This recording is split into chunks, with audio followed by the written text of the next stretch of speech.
Hey everyone, it is time for another recitation. Today we're going to be going over WebAuth 2, which is using cookies to provide authorization. Yesterday, we built a project out that performed authentication. Right? We registered users and we were able to verify that a user logging in was who they said they were by comparing their password against a hash password stored in the database. Today, we want to be able to authorize users that have logged in to be able to access various parts of our site that are otherwise restricted. Um, and so we're going to do that using cookies. Now, most of this is pretty boilerplate stuff, so I apologize if it's not the most interesting. Um, First step is we need to, in a terminal, add some new dependencies to our project. The main one being express session, which is going to be the session handler. It's going to store the user sessions and allow us to make cookies, and then connect session next, which is going to allow us to store our sessions inside of our database. So just installing those should only take a minute, and then I'm going to pop our server up. Okay, so I'm just going to do all this organization inside of index.js. You might end up doing this in server or in index or however your organization needs to be, but ultimately we're just configuring and applying middleware. So what we're going to need to do is we're going to require session from express session. And this is going to allow us to create our cookie sessions. But we can't just smack it on here, right? We're going to actually have to configure this. And notice how both CORS and express.json, we invoke them as functions. That's because we can optionally pass them configuration options. And we need to do that with session in order to get it to behave how we prefer. So we could do this inline if we wanted to. We could do something like server.use and then give this an object that contains all the configuration stuff. Or I'm sorry, we would do server.use and then invoke session with a configuration object in here. I'm going to write this in a separate variable just because I think that looks a little bit cleaner. And it also would allow us to, put the configuration in some other file if we wanted to. So I'm going to call this session config and set this equal to an object. And we're going to write out all of our configuration options. Now, if you want to know what any of these do, or what happens if you don't supply any of these, you can reference the Express session GitHub page, and it has the basic documentation for all of our options here. So our first one is going to be the name. This is going to be the name of the cookies stored client side. What do we want to call this? I'll let someone name our cookie for us. I think it defaults to something like cookie. The default value is connect.sessionID. Very nice. So then the next thing we're going to need is information about our cookie. Right? Because cookies come in various shapes and sizes, and we need to specify some things about our cookie. First is going to be max age. We can have cookies that last for a very long time, or we can have cookies that are ephemeral. If we don't set max age, most web browsers will treat this as a temporary cookie, so that whenever the browser is closed or something like that, the cookie is deleted. So no max age is good for like a one-time session type of deal. But when we're doing authentication, when our user logs in, we usually want them to be logged in for a fairly decent amount of time. So we're going to set this to be something like 1,000 times 60 times 60, which is because the max age is set in milliseconds. Most of the time when we're dealing with time values with computers, we're talking in terms of milliseconds. So 1,000 milliseconds gets us 1 second, times 60 gets us a minute, and times 60 gets us an hour. So you could bump this up if you wanted to, make this like 24 hours. So then we're going to keep going. We have this secure option. And what this allows us to do is to specify whether or not we want to transmit the cookie over HTTP versus HTTPS. Now, this is actually pretty important because the difference between HTTP and HTTPS is whether or not the majority of the request or the response are encrypted or not. So if we send this cookie over HTTP, what that means is we're sending the cookie in plain text, right? We're just sending it over the network, and anyone between our server and the person receiving it can read and inspect this cookie. The problem with that is this cookie, we're treating this as essentially a key, an all-access pass to that user's stuff. So if a malicious actor steps in and decides to intercept that cookie and then attach it to their own requests, they can pretend to be this user, and there's nothing we can do about it.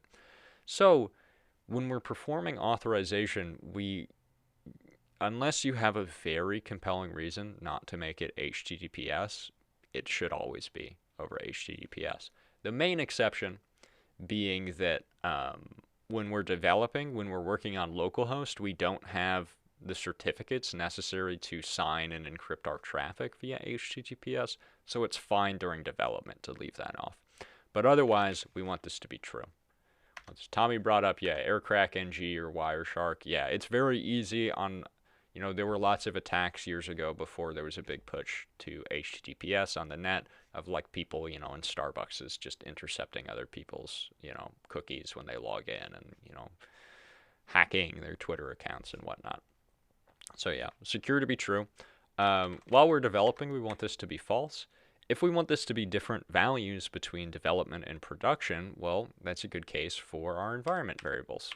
So we can use something like process.env.nodeNV to determine whether we're in production or development. If we're in production,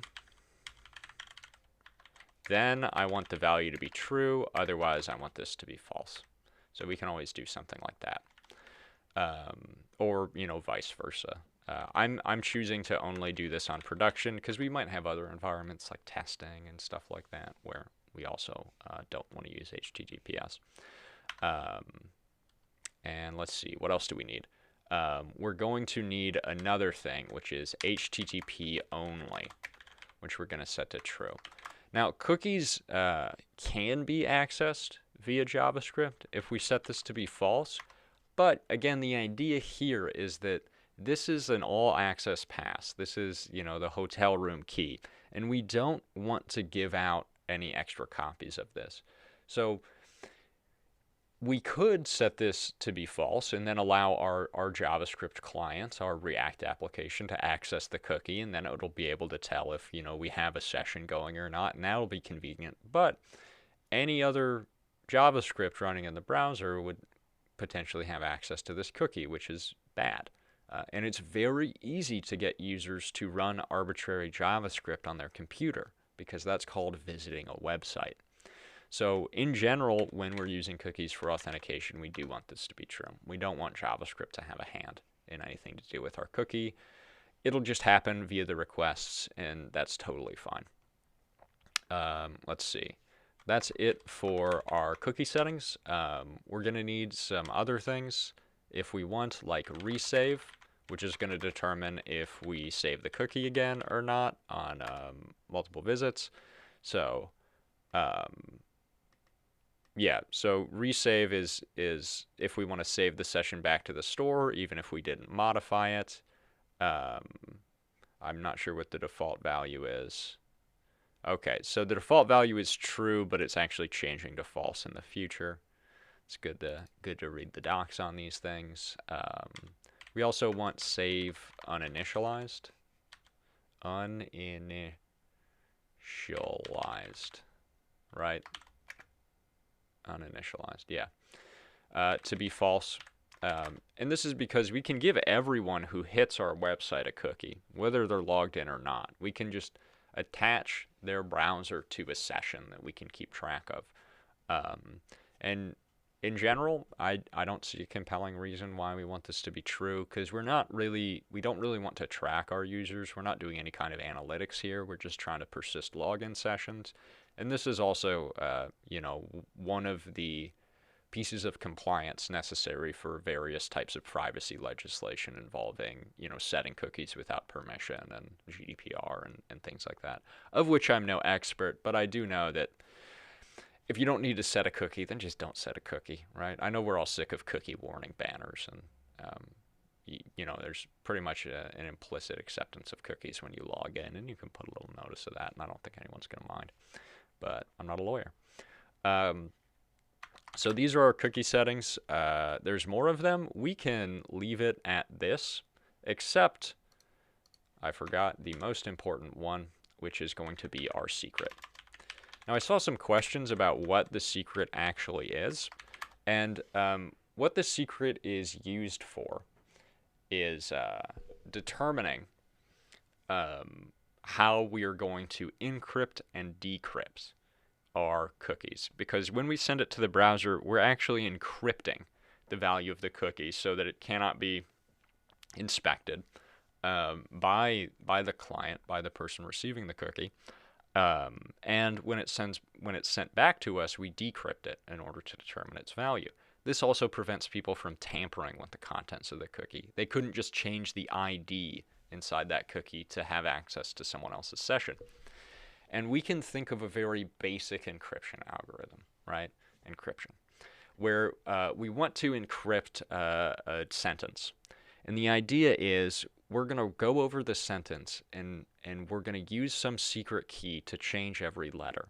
And our secret key is going to be a number. Say it's 4. Well, now I'm going to go through every letter in the sentence, and I'm going to cycle each letter up 4 places in the alphabet. And so now it's encrypted, and no one knows what my sentence says unless they know that I used the number 4 to encrypt that sentence, which would allow them to get it back. Now, that's a very bad encryption algorithm, but that's fundamentally what we are doing here.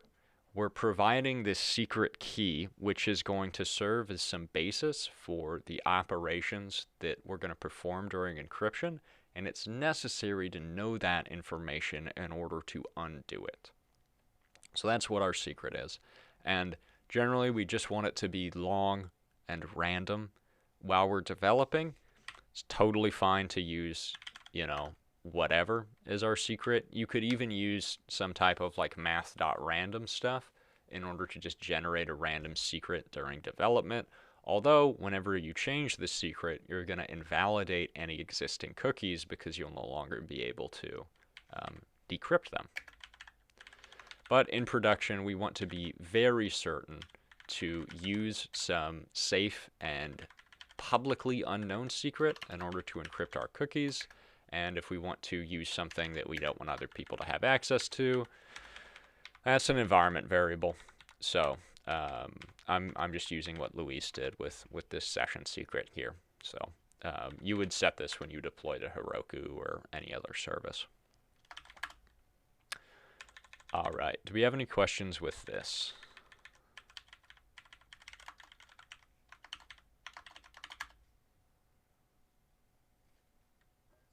Yeah, I had some questions. For HTTP only, if you set it to true, JavaScript's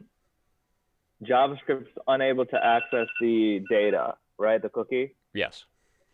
So what if that's the case? Then what is able to access it? Like, how would you modify it if JavaScript is not able to modify the cookie? So nothing, and that's good. Where we generally don't want the client to ever modify our cookie. We can, at various points, send them back information that tells them to delete the cookie or change the cookie, but we at the server should be the only people changing that data. So. Okay, that makes sense. And okay, sounds good. Other question is the secret. If you declare the secret, I noticed that in the cookies, like this project, we're not using or utilizing the secret to decode the cookie or something, whereas we do that with JWTs. Yeah.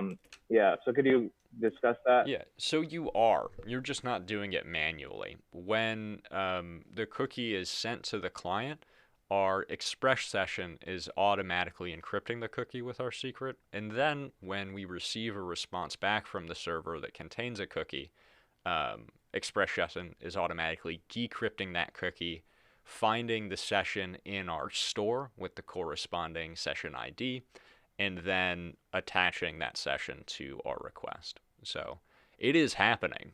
We're just not doing it manually the same way that we do with our JSON Web Tokens.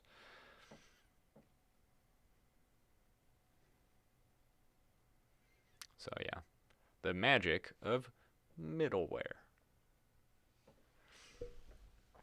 Yeah, so that is our that's our session config. I'm seeing deprecated, undefined. I think I spelled uninitialized wrong. Let's see. Yeah, I missed an N here. I have uninitialized. No, I'm still spelling it wrong. Save Oh yeah, I missed a whole part of that word. I don't know. Sometimes you just look at words and you're like, I don't know what I'm doing here. Yeah. So there And are options. yeah, so for the uninitialized, if you don't have a store established and you're just saving in memory, would that even be applicable? Yeah, because what this is saying is anytime a browser or any other thing makes a request to our service, we're going to give them a cookie that has a unique session ID and store that inside of our store. And there's going to be no information attached to it. That's why when we read our middleware, we have to verify that that session contains a user object, indicating that the user exists and is logged in, because we set that during login and registration. But users can have a session with no information in it. And this is one way that you could track, visitors to your website. You would see that they have, the same cookie coming in with the same session ID, and so you could verify even if it's coming from, different IP addresses that this is the same person. And this is why, we have privacy legislation, is because these cookies can be used to track people across physical locations and across digital locations, because it's essentially, a unique identifier for the requests that person sends. So um, you can do tracking with it, and people generally don't like being tracked if they can avoid it. So I'm fine. I'm fine giving them that bit of privacy when I can. All right, so the thing we didn't configure is the store, and that's because if we don't provide a store, then Express Session is just going to use an in-memory store, which is fine when we have a number of sessions we're comfortable fitting inside of memory, and we're not concerned about our sessions being destroyed when our server quits. So if our node process were to stop for whatever reason, like Heroku parks our free dyno after 15 minutes, we would lose all of our sessions and everyone would get logged out. If we want to persist this, we can use some type of persistent store. Luis went over in lecture how to set up the next config, and I'm not going to go over it in incredible depth here.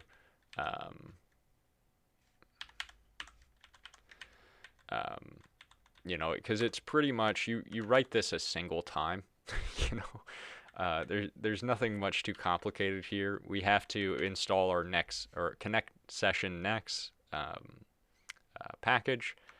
We are going to initialize that with our session from Express Session, and then we have to also provide configuration options to that as well. And we can briefly talk about them, but I'm going to copy and paste this stuff in. So we would just provide as an option to our session config the information about our store,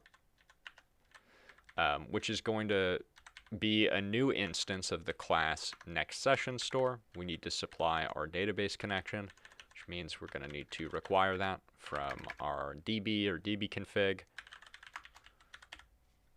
So that's in data, db.js, and then supply that connection here. We have to specify the table name that we want to store the sessions in, and the column name, right? This SID field name, that's going to be the name of the column in which the session IDs are stored. And we can manually access this table we want via Next. It's just stored in our database. We're asking it to create the table if it does not exist. And there's also this clear interval. These cookies expire. We've given them a max age. And so what this is telling our store to do is, after this amount of time, go through and just delete any sessions that have expired.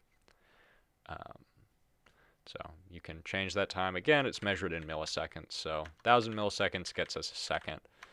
60 gets us a minute. And then we're checking this every 30 minutes. So any questions with that? All right, so that is our basic cookie configuration. Everything's looking fine there. What we need to do is we need to switch up how we're handling authorization of our users. So I'm going to jump into our, actually first I want to touch on the fact that I have this session config here. Whenever we apply middleware to our server via server.use, we're choosing the order in which these middleware functions get access to the request and the response objects. So, saw some people doing this. Not going to work. Because what we're doing, right, our routers are just middleware, but they're usually middleware that stops. They're endware. They don't have to be, though. So what we're saying is, all right, do the CORS stuff, do the express.json stuff, do our router stuff, and then do session things. This is going to make it so that our routers never actually see the user sessions, and no one is going to get a cookie. We need to apply this middleware before our routers get it, before we send out those responses. So this has got to go before we handle any endpoints. All right, so let's take a look at our login and registration endpoints. Because what we're doing here is, during registration, we're inserting the user into the database, and that's great. And during login, we're verifying that they're logging in. But we're not providing them any mechanism in order to maintain being logged in. And we can do that using our session, because the express session middleware is going to attach to our request object this object called session. And this is going to be a representation of the information we have stored about that user in our session store, in our cookie store. And so we can attach information to that to say that, yes, this user is logged in. A very common thing to do is, on our rec.session object, to add a value called user.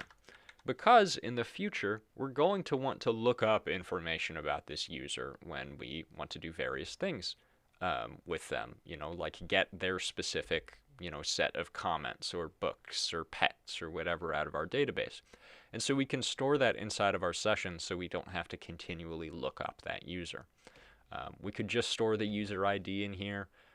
We do have a slight issue of, what happens if we update the user information. Well, then we also need to update or invalidate the information currently stored in the user session. But it's fine to just put it in like this, and, we can handle that later if we so need to. And if we want to be kind, we can also do this upon registering the user. But the way I have my insert set up, I'm not currently getting the user information. So I'm going to leave it so that on registration, we're authenticating the user, right? We're inserting their information into the database, but we're not authorizing them. We're not letting them go and access the other sites. And you'll see this, and that's why when you register for a site, then you often have to immediately log in. It's because they didn't decide to authorize you straight off the registration. But some websites do, and that's really the only difference here, is whether or not you're attaching this information to their session. Okay, so then we can use this to tell if a person is logged in or not. So we would do this by going to our restricted middleware, which I called restrict. And what we were doing here is we were getting the user information out of the headers, and then verifying that based on the user being in the database and having that password. So much simpler here. because when we log our user in, we add this user object to their session, we just need to check and see if that exists in the session. So if rec.session exists, because we're not doing save uninitialized, so not every user, not every person making a request is going to have a session, so we have to check this. And the session has that user object attached to it, then we know they're logged in. And we'll allow them to go and hit the endpoint that they were trying to hit. Otherwise, we will send back a status code saying that they are not authorized to do what they were trying to do. And that's it. That is our very basic, very useful middleware. We don't need these imports anymore. We're just checking to see if they've got a valid session. So, any questions with this? Yeah. Why do we need the rec.session? Why can't we just test to see if rec.session.user exists? So I mentioned that because we're not saving uninitialized people, when a request is made to our server, there's no guarantee that they have a session. So we're checking to see if they do. If they don't have a session, then they're obviously not logged in. This is also just a safety net, right? Whenever we're doing, rec.session.user, if session is undefined, then we're going to throw an error. So this is us just checking to make sure the session is defined before we check and see if the session has a user. So that's why we're doing that. The express session middleware may always insert a blank session object in there. I don't know. Just a little bit of safety. We could console log it and find out, but I think it also reads well, right? If the user has a session and that session contains a user object, then they're authorized. So there we go. And the very cool thing about using our middleware is that I've changed how this function works, but I don't have to do anything else. Any route that was previously protected by this middleware will now work using our cookies because we've abstracted this functionality into this function and then applied that as middleware wherever we've needed it. So that is very cool. All right, 1 second. I want to get a screenshot for, I saw in the announcement thread take a screenshot of your setup here, and I'm going to take a staged one right now. So I'm going to delay this by like 3 seconds, and then all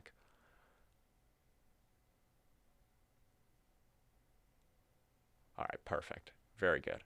Thank you all for participating. Yeah,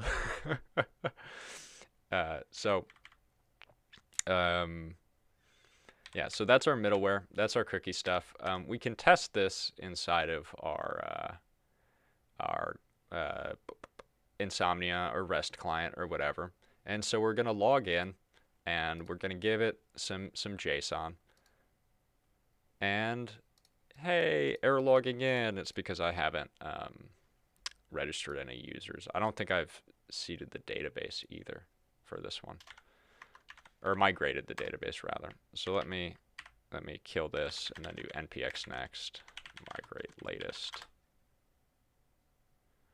All right, and then we'll start that back up. And now we'll try, registering our user. And so we've registered the user. But we don't have a cookie because I didn't decide to do any session stuff on registration, and I'm also not saving uninitialized users. But when I try to log in, there we go. There's our cookie. And we never gave it a name because no one ever gave me a name for the cookie. So now it's just called connect.sid. So we can decide to switch that up by going into our index and calling this cookie crisp. And now we'll log in. And there we go. Now it's cookie crisp. And there's our cookie. And we can see that this is encrypted. It's nonsense, but really all it's going to contain is that session ID. We can store more information in here if we wanted to, but we have it in our local store, so that's fine. And there we go. The problem is when we try to work with cookies inside of our browser, things are going to get a little bit more complicated than this. And that has to do with the way that these headers work. So let's go and fire up our React app. Let me zoom in here. And let's cd into clients, and then let's pull a yarn start. Let's pull a yarn start. Ooh.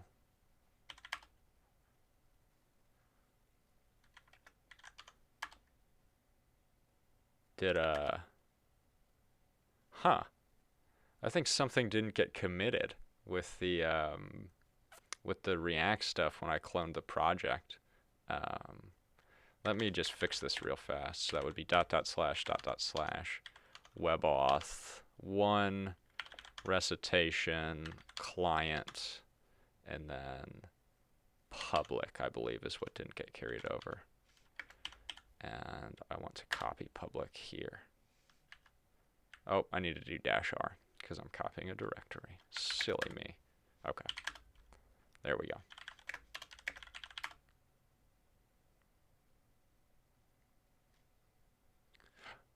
Oh, the anticipation. Okay. So now we have our React client up and running. And we should be good to go here, right? Because yesterday I wrote this very basic login form, and that should log us in. So let's pop on over to our client, and let's look inside of our login component. And we're going to try to log in with Blevins and test. And let's see what happened here.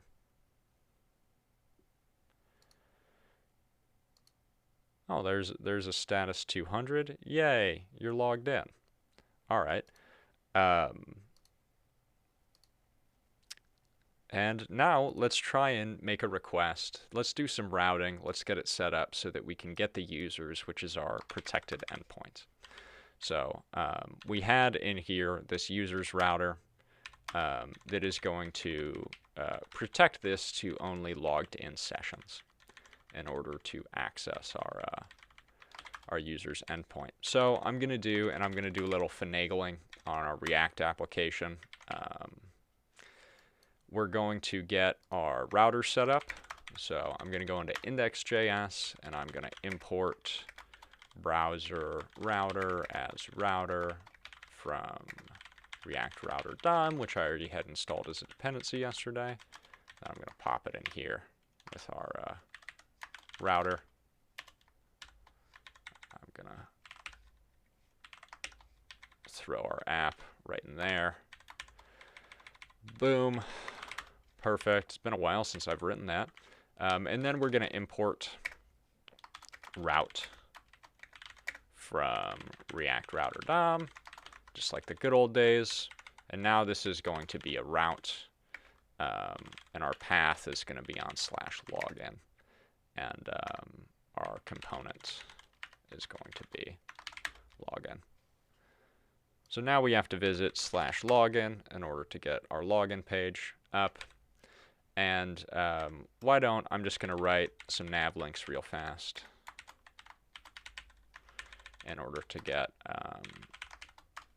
some navigation going. So we'll have a nav link and call this login. And we'll set this to /login.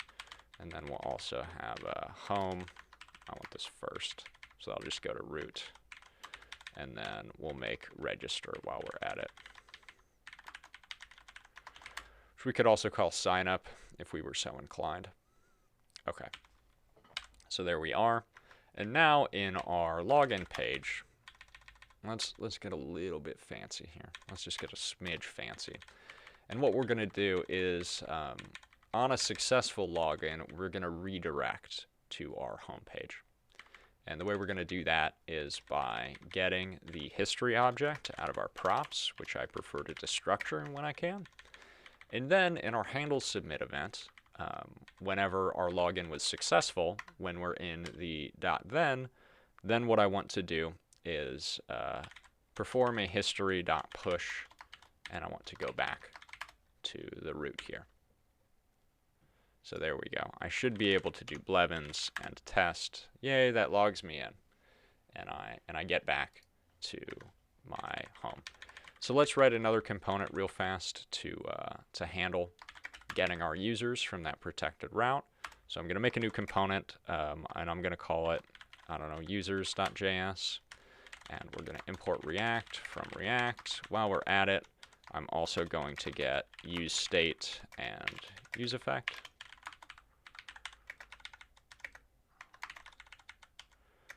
We're also going to need Axios in order to make our request.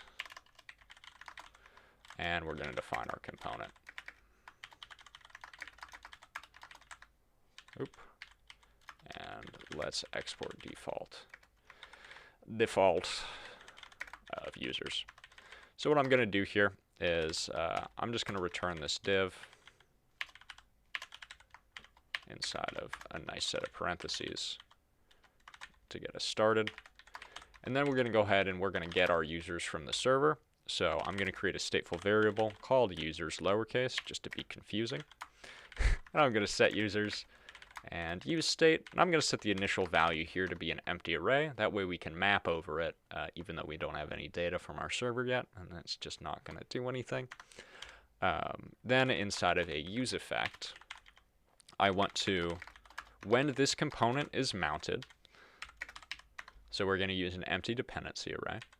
I want to go ahead and make an axios.getRequest to http://localhost:8000, I believe is the port I was using, /users, I think that was the endpoint. Yes, there we go. So I'm making this GET request, and then, on the case that is successful, I want to get the res, and I want to set my users to be res.data. And in the case that it is unsuccessful, I'm going to catch my error, and I am going to console log the error.response to get that response object from the error so we can see what happened. So now let's render our users onto the page. I am going to be exceptionally lazy here. I'm going to do users.map, and for each user, I am going to make them a nice little div, and inside of that div, I'm just going to json.stringify the user object, just so we can see them populating the page there. So, whoa, you forget how much work React can be. Now we pop back over to app. I am going to import instead of login. This is going to be users. And then we're going to, on our root path, and we'll need to pop an exact on here, we're going to render that user's page. Hey, we got unauthorized. Huh, that's weird. That's weird. Maybe I just need to log in again. Let's try this. So let's do Blevins, and let's do test, and let's log in, and we get unauthorized again. But I just logged myself in. What? Why didn't this work? Well, it's CORS. Ha ha ha ha ha. So this has to do with the fact that CORS settings are designed, they're a protection feature that's part of the web browser. This stuff works just fine within our REST client because it's not a web browser. CORS is a safety feature designed to prevent JavaScript from making arbitrary requests to any other domain on the internet, unless that server specifically allows for that domain that the JavaScript is being executed on to make that request. And Insomnia has no such protection for that. They don't even supply, an origin domain when making the request, so everything is fine. But if we look inside of our network here, you may be a little bit surprised because when we inspect our user's request and we look at the headers, CORS boils down largely to this one header right here, access control allow origin. And this is saying these are the domains that are allowed to make cross-domain requests to us. So if you're on whatever value that is set on the right-hand side here, you can do CORS requests. And what this star means is that any domain is fine. we're going to match any domain. You might be familiar with the star as kind of this catch-all from either writing bash or regular expressions. Star generally means kind of this catch-all thing here. The problem is that cookies don't like this star. This needs to be the value of the domain that we're making the request from in order for CORS cookies to work. Additionally, we need to specify in the requests we're making in the browser, inside of our Axios request, we need to specify that we both want to send and receive any cookies that are a consequence of making that request. So first, let's go and let's change up our server to get the CORS stuff working. And this is again the reason that we have this CORS middleware as a function. It's that we can provide it configuration options. And what we need to set here, and I'm just going to do this inline because I can, we need to set two values. And the first one is going to be credentials. And this is going to accept and send cookies to those CORS requests. The second one is going to be the origin. And this is normally set to star, which accepts everything, which most of the time, that's a great default if we just want to open up anyone to make requests from us.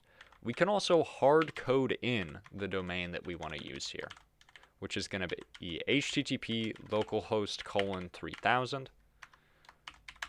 And that is going to whitelist specifically this domain. And we can see this happen when we inspect the request for users, right? We now see that the access control allow origin is our current website, localhost:3000. And we also have this new header here, access control allow credentials. So that's going to let us send and receive those cookies. Problem is, it's still not working. And that's because we need to tell our Axios requests, even though we don't have access to the cookies, we can prompt the browser to, when it executes our AJAX request, to send those cookies along with that request. And so the way that we're going to do that is we are going to, where we make these requests in login and in our GET request, we have to provide options to Axios. The last argument to any Axios request, which is going to be the third argument on operations that take bodies, put in post, or the second argument on operations that don't, get and delete, we can provide this configuration object, which allows us to do things like set headers and other options. This is where, you know, with our Axios with auth, when we do axios.create, the object we're giving axios.create is this configuration object. And we need to set with credentials to be true. And we have to do this on any request that we want our cookies to come along with. So I would also have to make this change inside of our users component where we're making this GET request. So as the second argument here, I would want to give that same thing with credentials being set to true. So now I should be able to attempt logging in again. This is going to be successful, and there we go. We get the user in our database. So CORS settings can be a bit tricky, especially when you're dealing with cookies. But fundamentally what we need to do is we need to whitelist the domains that we want instead of using a catch-all star. We need to accept credentials on the server, and then we need to pass the credentials when we are making the request in our browser. Those are the steps for getting our CORS cookies to work. Now you know how to do this, and that's great. I would still recommend using tokens during build week because that's what your front-end developers are going to be familiar with. It's also a little bit less work, and we now have to invent some type of trickery in order to figure out if a user has a valid session, because we don't have this thing that we're storing in local storage. We could approximate this, right? There's a lot of ways we can handle this. When we log in and it's successful, we could set something in local storage to indicate they have a session, and we can reuse kind of our old framework for there. But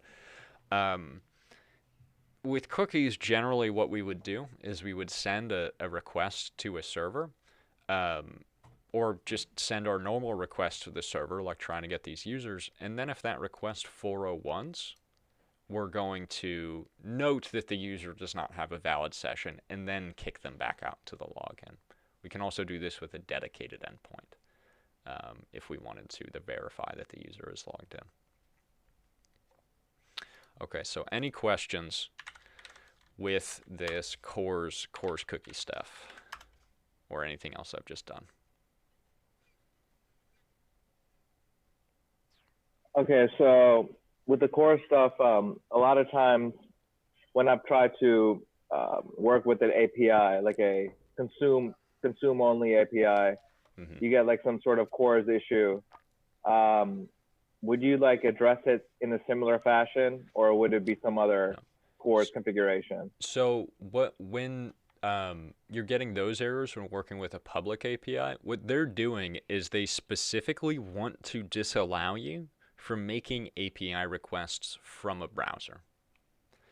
And that's because in order to interface with most APIs, you need to provide a key. And keys should be kept secret because they identify that you, as a person, and your account and your payment information or whatever, are making a request to this API.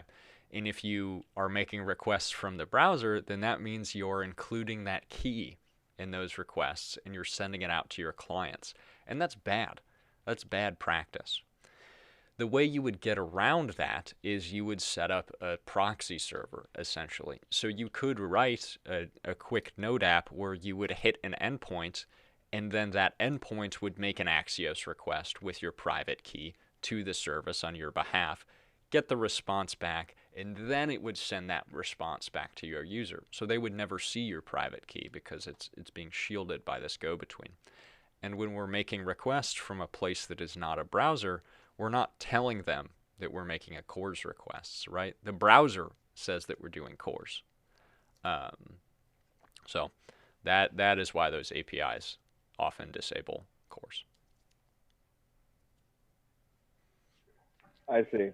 And the second question was when you were having to pass in the with authorization on multiple Axios requests, the idea came in my mind, like, would it be a good idea to maybe like make an Axios with authorization? Yes. Like, and do an Axios.create and like add that or something? Yes, absolutely. You could do something like const Axios with auth, or Axios with cookies, or Axios with config, and you would set this equal to, a function that is going to return Axios.create and then with credentials set to be true.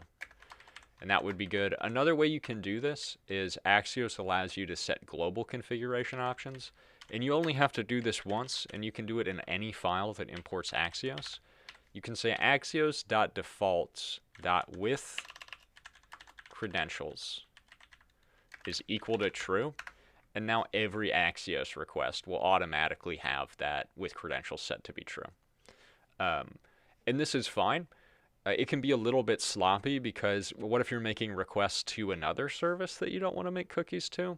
So that's where we would use our Axios with auth, but both of these are very valid options. We can also set these headers manually, which is what I did when I was in my last build week. The backend person was using cookies, and I probably should have read the CORS documentation a little bit more closely, but I just ended up reading about CORS and setting the headers manually, which is something that I want to show you all because it taught me a lot about CORS and headers, but also, I feel like the less magic that we have going on, the better, because this CORS middleware very easy to use, and this is great, but we don't really know what's happening here. Oh, I do want to show one other thing before I get to setting the headers manually, which is that we can set this origin programmatically. We can do it in a couple different ways. We know that when developing, we're going to use localhost 3000, but in production, we're going to use, our front-end website. So we could, again, use our process.env.node environment, and if this is production, then I want this to be, http://testwebsite.netlify.com. And otherwise, I want it to be my dev website, and this should be a question mark, not a colon. And there we go. Now I've set this programmatically in the sense that when our application is run, we will decide between these two options. We can also set this on a request by request basis. By, instead of giving this a string as an argument, we can give it a function. And I'm going to have to consult the documentation about the arguments to this again. Where I had the CORS, yeah, here we go.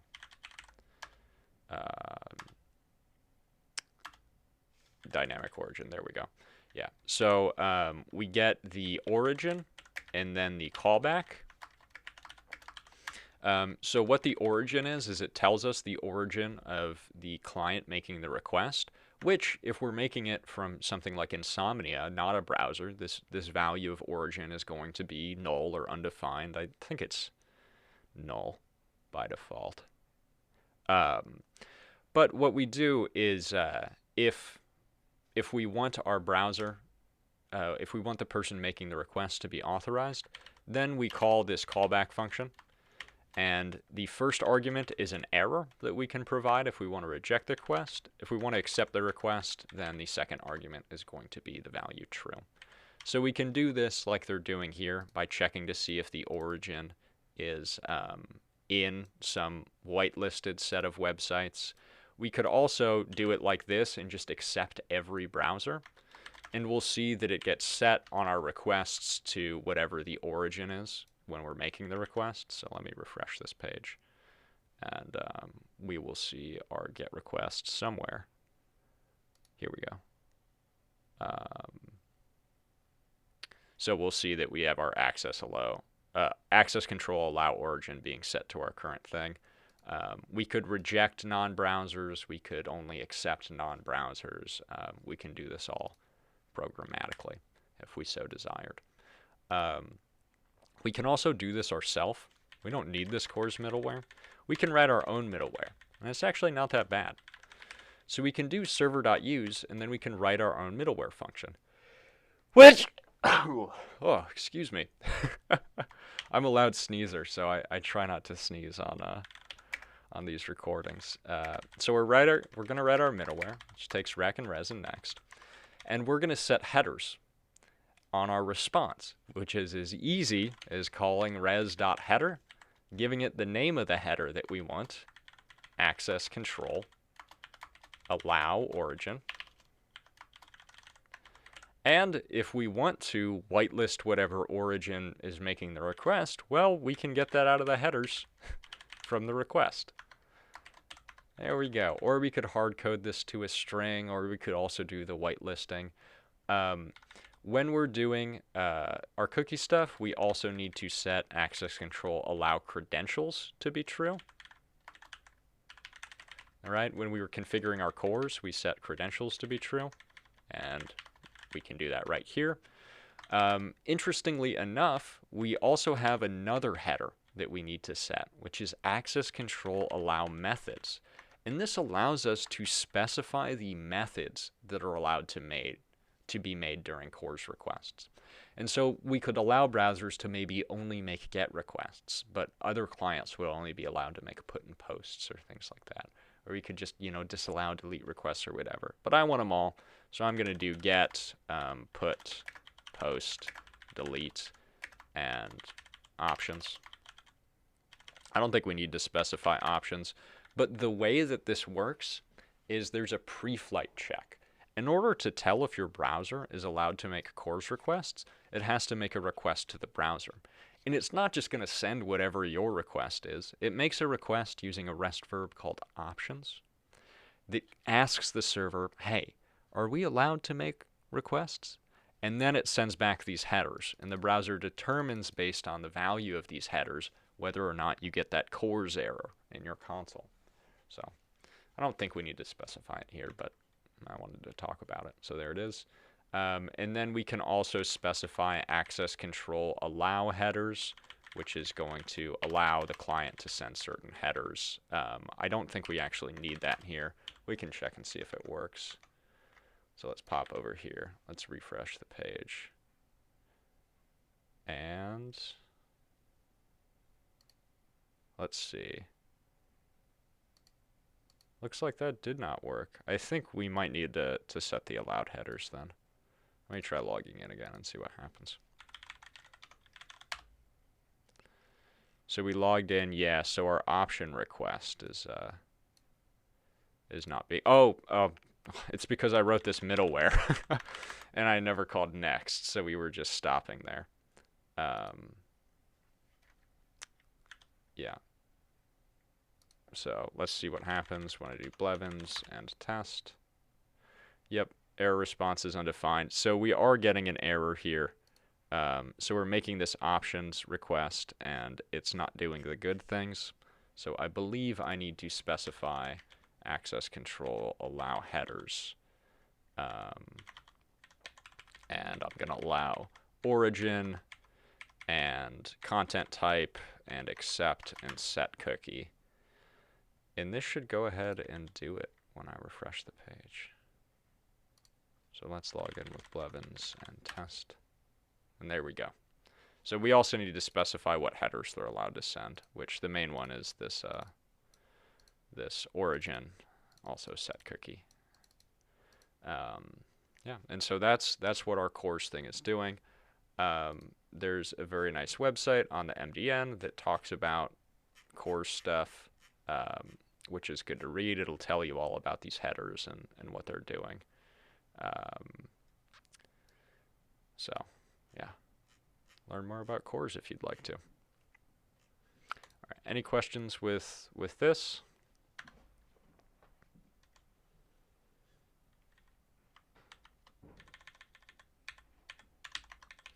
Okay. So I'm going to leave that commented out, and we're going to use our callback method. Okay.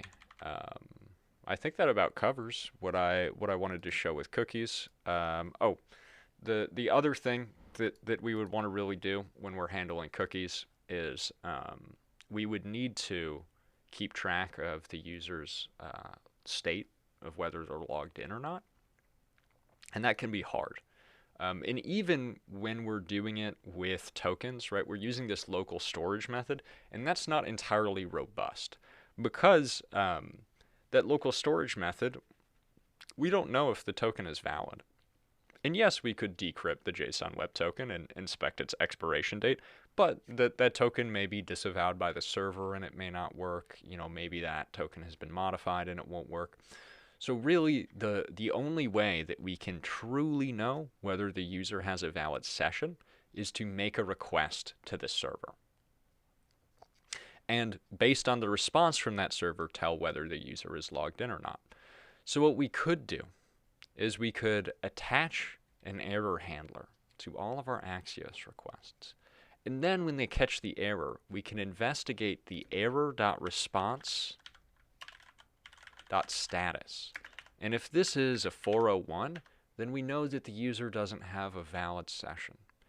And if it is, then we want to go and set within our state that the user is not logged in.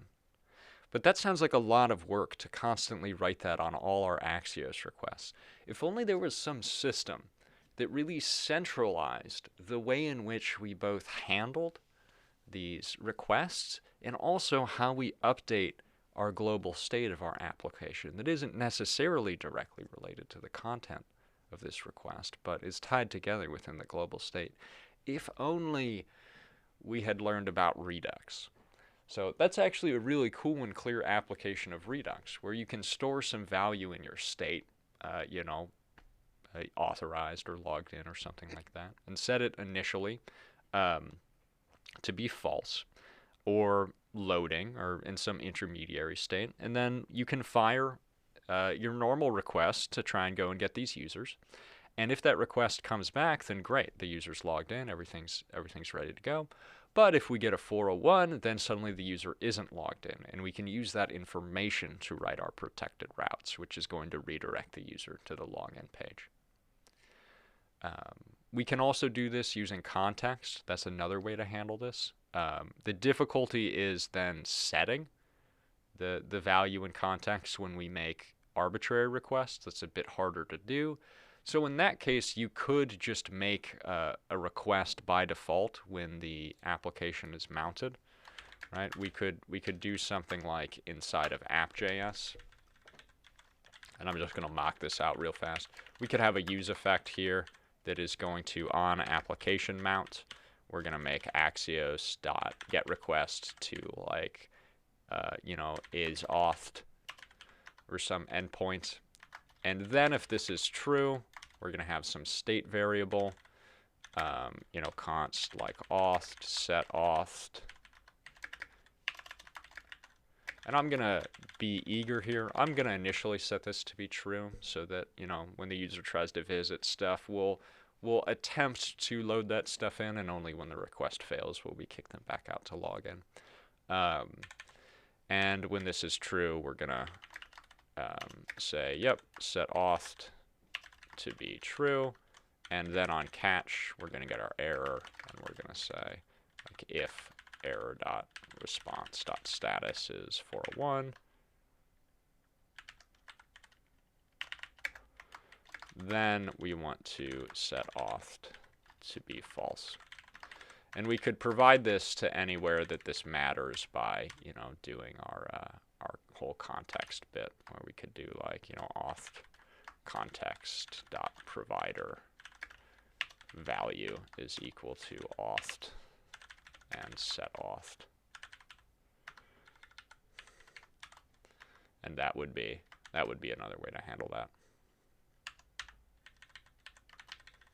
And I'm not actually going to write it so that it works, because I don't want this to go on for too long. Any questions with that? And that's actually, a valuable method as well with JSON Web Tokens, because don't know if you got a session until you actually talk to the server. So, any questions?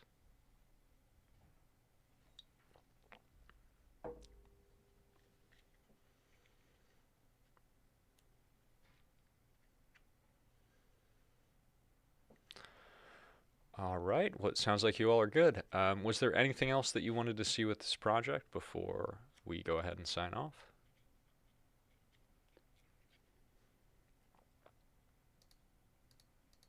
Henry, just for a refresher, could you show me back in the Node project how to set an environment variable? Yeah, so there's a number of ways to set environment variables. So let's go to our terminal. So we just have environment variables in our terminal, and we can check and see what they are by doing echo $, and then the name of the variable. So we all have this path which determine things. We also have other ones like browser and editor. And most of yours are going to say Vim like mine, and they probably shouldn't, because you don't know how to use Vim. You can set this variable to be another value in the way that we set global environment variables. And that's by doing something like export editor is equal to, and instead of Vim, I'm going to make this VS Code. Now, when I check this environment variable, I guess that's probably the way that I'm using this text editor inside of my using the terminal inside of my text editor. I should be able to do export editor is equal to code, and now when I echo editor, yeah, we see it is now code instead of Vim. We can also, instead of setting these globally for every program, we can set these on a line-by-line basis. So what we could do is in here, when we're running our node server, what I could do is I could say that node env, that's actually going to be equal to production. And then I'm going to run yarn server. And now when we run our server, the environment variable node env is going to be set equal to production. But this can be annoying when we have a lot of these variables, and also ones that we don't really want to type out and save in our command history, because if I do type history in here, it will show me the history of all the commands that I've typed in my computer. And I don't want, passwords to be in there.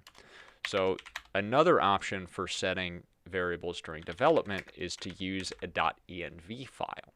And in there we can specify the, that basic format of environment variable name equals value, no spaces.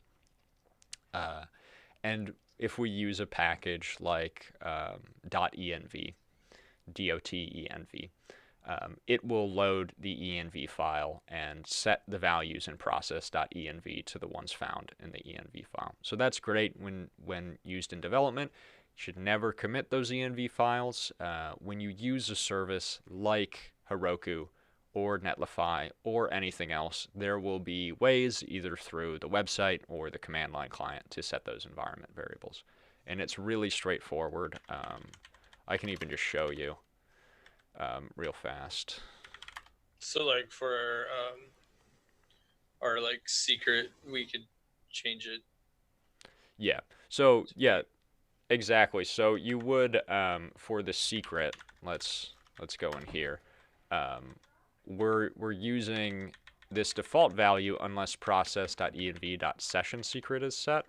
And so what we would do is, this was my backend project. You would go into, I believe, settings, and then reveal config vars, and this would let you set environment variables. And so there's my JSON Web Token secret, and I could set my session secret in this same way and make it be something very secure like that.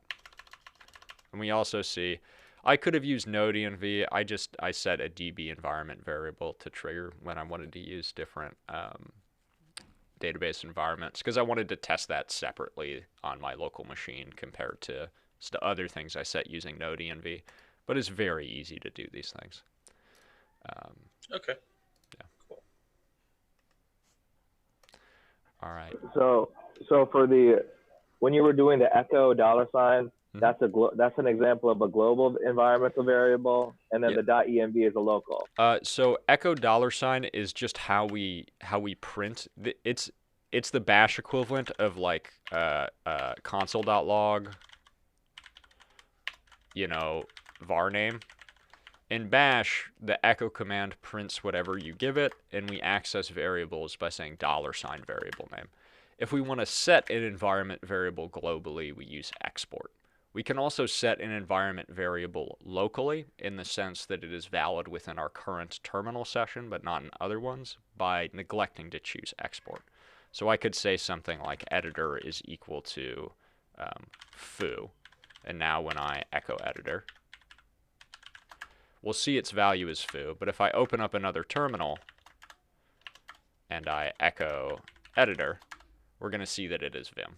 So we didn't actually set this over here.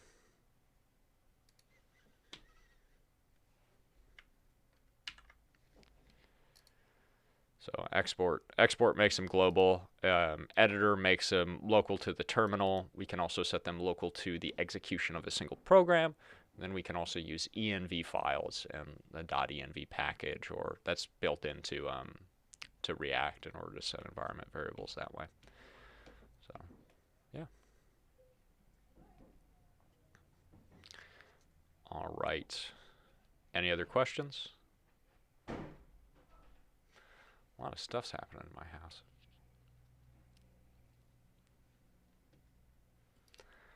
Okay. Or, I'm sorry. Did you have something? Oh, no. Yeah, I mean, that's enough. Yeah, I was just wondering, like, if we could at some point do some type of, like, Linux boot camp. Or if you just, like, give us some exercises or something, we can become better at it. What do you think? I would really love to. I would really, really love to do like a bash series and some basic like Unix administration stuff. The problem is like I learned most of this by just trial and error over years, so I don't really know how I would structure it. If you want to get more comfortable on the command line, what I do really like is this website, and I use this to teach a friend of mine Linux administration and command line stuff. and I like it very much.